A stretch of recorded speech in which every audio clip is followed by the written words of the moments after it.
O princípio 80/20. Há muito lá fora para se lidar. E-mails precisam ser respondidos, a meta da semana precisa ser alcançada, aquela viagem precisa ser programada, aquelas aulas precisam ser assistidas, a academia precisa ser mantida, a família e os amigos precisam de atenção. E em meio a tudo, palavras como produtividade e estresse podem estar sondando sua mente. Como ter mais liberdade, mais tempo livre? Você quer se manter produzindo, não? Há quem diga que é tudo uma questão de se organizar. Bem, a organização sem dúvida cumpre um papel importante e uma ou outra técnica de produtividade pode vir bem a calhar. Mas tudo isso trata de eficiência, de rapidez.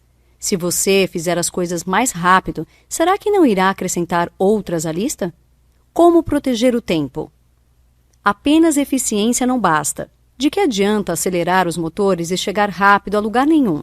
Ou pior, chegar em um lugar que você não quer e ficar atolado por lá.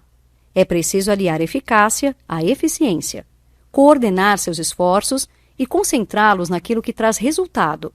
A maioria das coisas que fazemos possui uma falsa importância.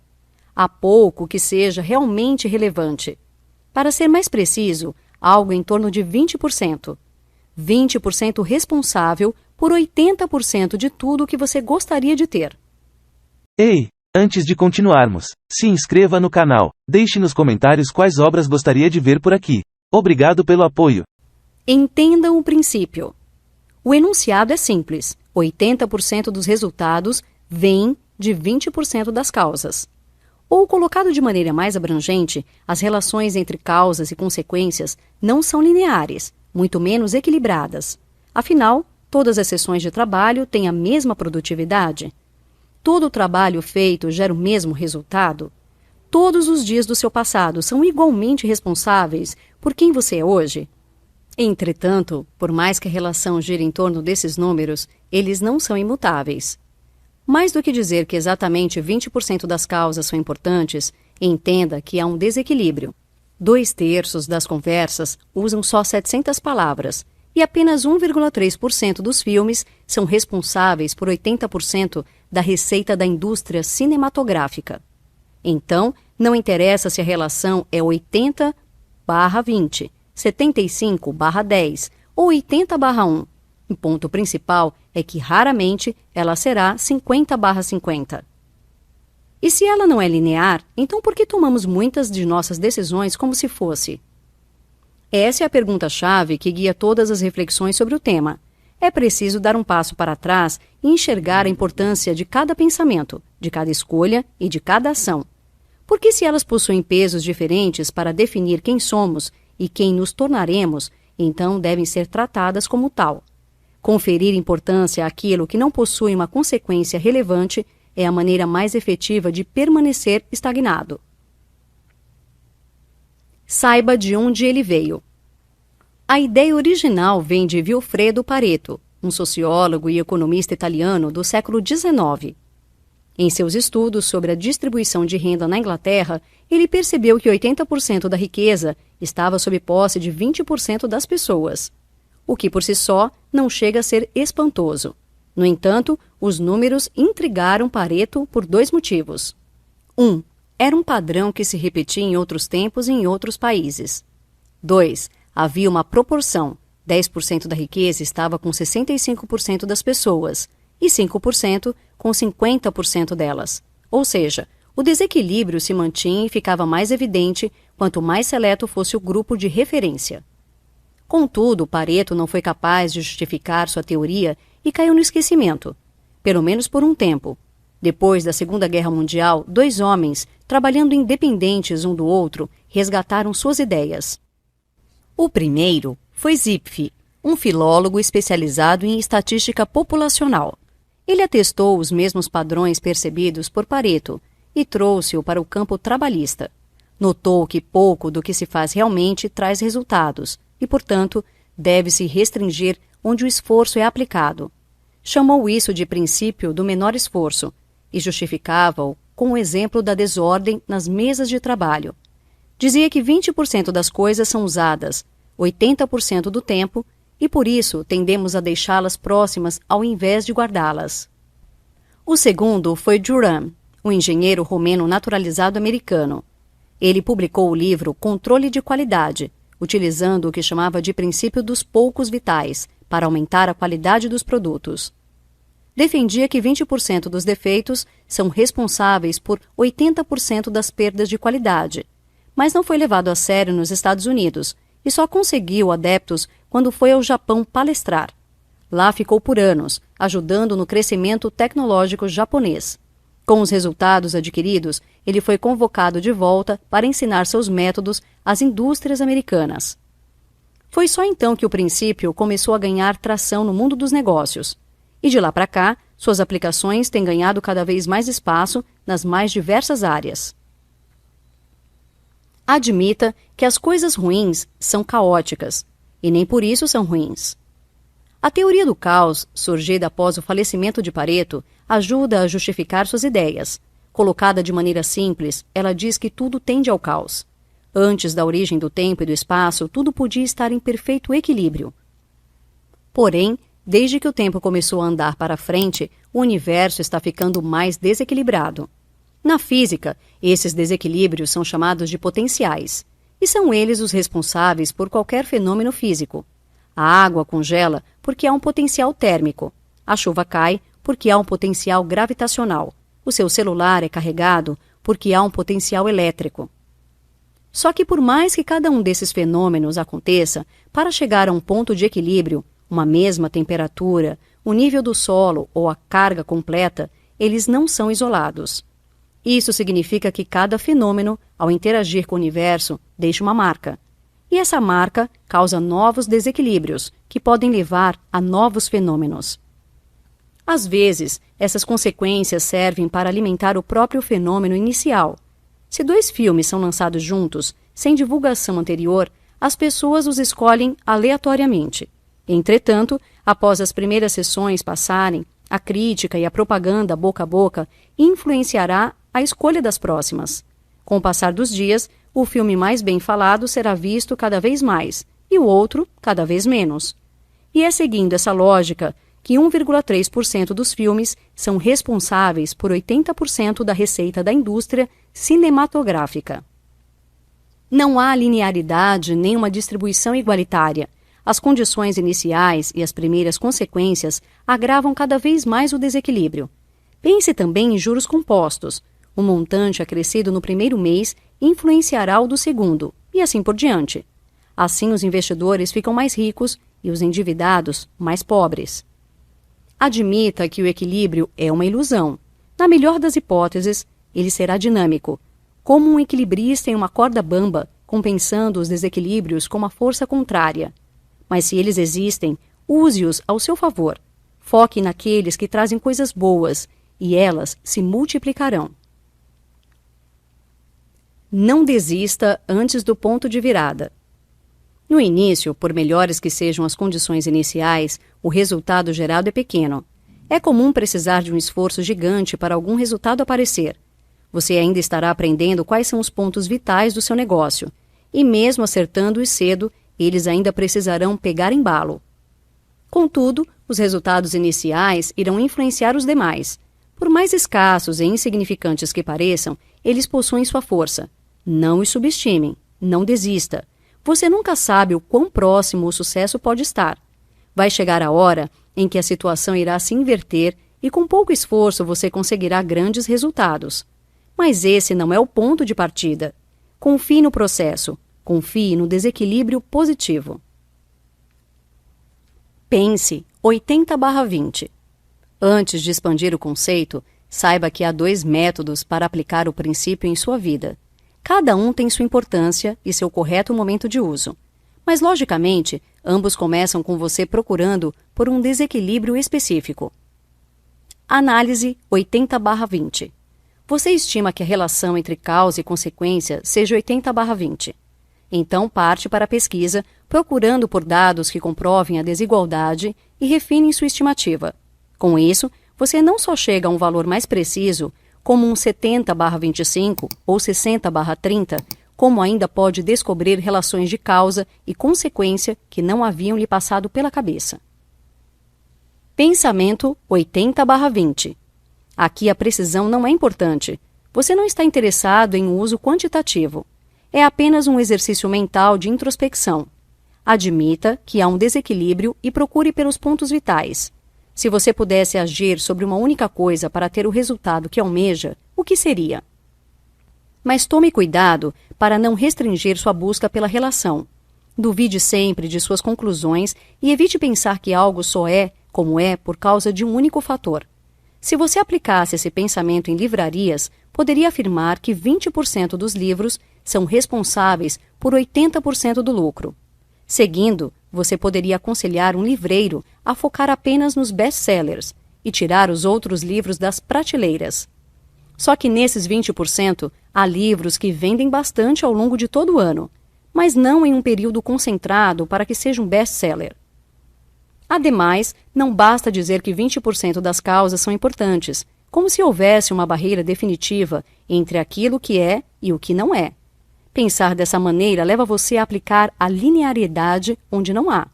Se todas as causas pudessem ser listadas e colocadas em ordem, daria para ver que a importância vai crescendo progressivamente.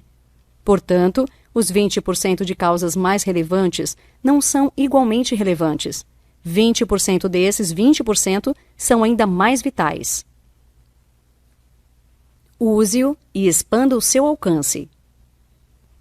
O princípio 80/20 tem sido usado em negócios desde que Juran o popularizou no Japão, e ele tem influenciado muitas das decisões das grandes empresas desde então, muitas das quais acabaram dando uma nova aplicação ao princípio. Alguns exemplos. Livra-se de 80% do desperdício gastando só 20% do que se gastaria para se livrar de 100%. De cada 1.000 reclamações dos clientes, 800 podem ser eliminadas com a correção de 20% das causas. 80% dos custos do ciclo de vida de um produto estão em 20% do seu tempo de desenvolvimento. Ele foi igualmente importante na revolução da informação. 20% das partes mais simples de um sistema trazem 80% dos benefícios. 80% dos usuários usam apenas 20% de um programa. 20% das funções são usadas em 80% do tempo, e são elas que precisam ter um acesso mais fácil na interface de um programa. Em 1963, a IBM percebeu que 80% do processamento de um CPU era ocupado com 20% dos códigos.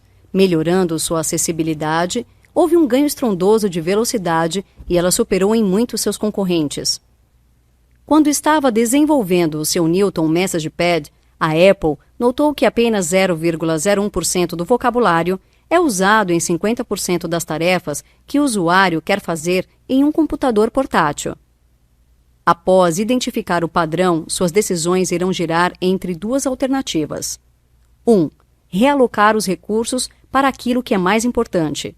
2. Aumentar a eficácia do que é menos importante. Reflita bem sobre qual das duas atender, mas não se contenha com a primeira solução que lhe vier à mente. Mantenha a cabeça aberta e tente prever as repercussões futuras. Jogue pelo longo prazo. Aplique-o em seu negócio. Primeiro enxergue o princípio 80/20 atuando por trás do mercado. Um fornecedor pode ser melhor do que outro em um de dois critérios. 1. Satisfação do cliente, o que o faz abarcar uma maior fatia do mercado. 2. Redução dos custos, o que o faz ter uma receita maior, mesmo vendendo pouco. Em qualquer um desses casos, o fornecedor se destaca e gera excedente. Esse excedente pode ser, então, reinvestido na empresa e atua como um desequilíbrio positivo. Isso tende a afastar cada vez mais esses melhores fornecedores dos demais. De fato, 80% do mercado pertence a 20% dos fornecedores. Se alguém quiser entrar nessa divisão, que já parece tão desigual e definitiva, precisa procurar por um segmento onde o desequilíbrio ainda é tênue. E assim, o mercado começa a ser repartido. Esse raciocínio possui 3 implicações. 1. Uma empresa não só deve ter excedente, como ele deve ser maior do que o dos concorrentes. 2. Sempre é possível aumentar o excedente focando em segmentos menos concorridos. 3. É possível também aumentar o excedente procurando pelas desigualdades internas da empresa, focando os recursos naquilo que traz mais resultado. Partindo dessas implicações, você pode reavaliar as estratégias que vem adotando, refletindo com a ajuda do princípio 80/20. Aplique-o nos produtos. Saiba quais são os mais relevantes para o seu faturamento. Diferencie os grandes e pequenos projetos e separe-os quanto ao potencial de resultados. Clientes. Identifique os melhores, mas procure tanto pelos que gastam mais de uma só vez, quanto pelos que gastam de maneira recorrente. Monte pelo menos 2 grupos de 20%, um entre os antigos clientes e outro entre os novos. Recortes. Procure nas estatísticas disponíveis de sua empresa alguma relação interessante. Talvez você consiga tirar conclusões relevantes sobre áreas geográficas, canais de distribuição ou aquisições. Segmentos. Defina quais são os segmentos mais fortes de sua empresa e compare-os com os de seus concorrentes. Será que seus segmentos mais fortes não são diferentes? Será que há algum segmento negligenciado? Sua empresa está sabendo se posicionar? Simplifique. Esse parece ser o próximo passo óbvio, não? Se você tem vários produtos, vários segmentos, vários canais de distribuição, mas apenas uma parte deles traz um resultado significativo, por que não cortar aquilo que é apenas uma complicação a mais? Lembre-se que a importância das coisas varia por progressão. Nem tudo que é desimportante é igualmente desimportante. Talvez valha a pena investir em alguns pontos não vitais. A verdadeira reflexão repousa em identificar o correto custo da complexidade. Se ele for maior do que o retorno esperado, então não compensa. O raciocínio a fazer aqui diz respeito ao ganho de escala. Como causa e consequência não são lineares, o aumento de um não ocasiona um aumento equivalente na outra. Se para otimizar a causa, você aumentar a complexidade em X, o retorno não irá aumentar em X. Talvez ele aumente o dobro de X ou só metade de X. Então pense se esse ganho vale mesmo o custo adicional. De maneira geral, simplifique o que der. Livre-se de produtos, processos e parcerias que não possuem um retorno significativo e foque no que mais importa. Siga o raciocínio do ganho de escala para saber até onde você consegue simplificar. Se houver algo imprescindível, mas que lhe consome muito recurso, seja tempo, dinheiro ou preparação, terceirize. É provável que haja alguém que fará o serviço melhor que você e ainda atenuará suas preocupações. Por fim, a maior vantagem da simplicidade é aproximar-se mais do cliente. Dificilmente ele está interessado no quão complexo são os seus sistemas e os seus processos. Quanto mais você facilitar a vida dele e menos precisar informá-lo sobre suas complexidades, mais o agradará. Ei, antes de continuarmos, se inscreva no canal, deixe nos comentários quais obras gostaria de ver por aqui. Obrigado pelo apoio. Tome decisões melhores. Há 5 regras práticas. 1. Poucas decisões são importantes. 2. As mais importantes geralmente são tomadas para corrigir omissões. Às vezes, o sinal de que algo deveria ser feito veio e foi embora sem ser percebido. Por isso, nutra o hábito de se perguntar, já que algo sempre está se formando sob a superfície, o que pode ser dessa vez? 3. Reúna 80% das informações e realize 80% das análises em 20% do tempo disponível. Então, tome a decisão e seja congruente com ela 100% do tempo, como se tivesse 100% de certeza. 4. Se não estiver funcionando, mude de ideia rapidamente. 5. Se estiver dando certo, dobre e redobre a dose. Liberte-se. Além de aplicar o princípio 80/20 na vida profissional, ele pode levar a reflexões também em qualquer outro aspecto da vida. Use-o para evidenciar as decisões que precisam ser tomadas para que você trabalhe menos, receba mais e se divirta mais. Alcance a liberdade que sempre desejou. Passa-se muito tempo com quem não se gosta e em empregos que não entusiasmam. O que sobra de tempo livre ainda é gasto com programas que não são realmente desfrutados. Quais são os pontos vitais que entregam sentido em sua vida? Com quem você quer passar o tempo? Que carreira você gostaria de seguir? Como gostaria de usar seu tempo livre? Onde você precisa colocar seu esforço para que alcance isso? Lembre-se mais uma vez de se distanciar do pensamento linear. Uma formação ruim leva a um emprego terrível. A empresa não cresce porque o setor está em queda. Tenho sucesso porque sou inteligente. Sempre que você se pegar pensando em uma relação causa-consequência direta, interrompa o pensamento. Tente sempre elencar várias causas possíveis e depois organize-as por ordem de importância.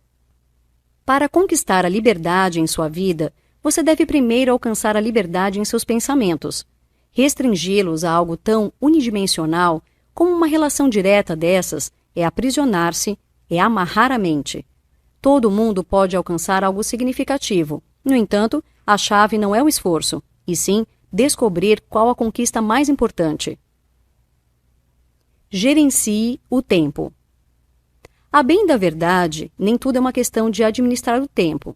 Muitos livros de produtividade lhe ensinam a fazer mais em menos tempo e a conseguir encontrar uma janela para fazer tudo o que queria.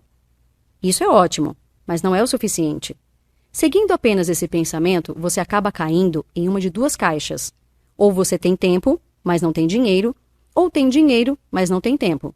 E no segundo caso, você está tão vidrado em produzir para conseguir dinheiro que qualquer trabalho feito é comemorado igualmente. Só que você já sabe que nem todos os trabalhos possuem o mesmo peso. Então foque naqueles importantes e delegue os demais. Abra espaço na sua agenda, mas continue ganhando dinheiro. Pode até parecer justo sacrificar seu tempo para ter que produzir mais. Afinal, para conseguir mais, você deveria se esforçar mais. Deveria ser mais difícil. Só que esse é outro exemplo de pensamento linear e limitado. Mais do que organizar todas as tarefas, gerenciar o tempo é saber quais tarefas devem ser descartadas. O inteligente soma, o sábio subtrai. Cultive melhor seus aliados. Assim como em todas as outras áreas, há relacionamentos que são mais importantes que outros. Há amizades que são mais significativas do que outras. Há aliados que o ajudam mais do que outros. E identificar esses 20% é fundamental para nutri-los ainda mais. Fortaleça seus relacionamentos mais ricos. Se você quiser manter uma boa rede de aliados, onde haja uma troca de auxílio genuína e pura, atente para essas 5 características. 1. Alegria mútua. Ambas as partes devem gostar de desfrutar o tempo com a outra.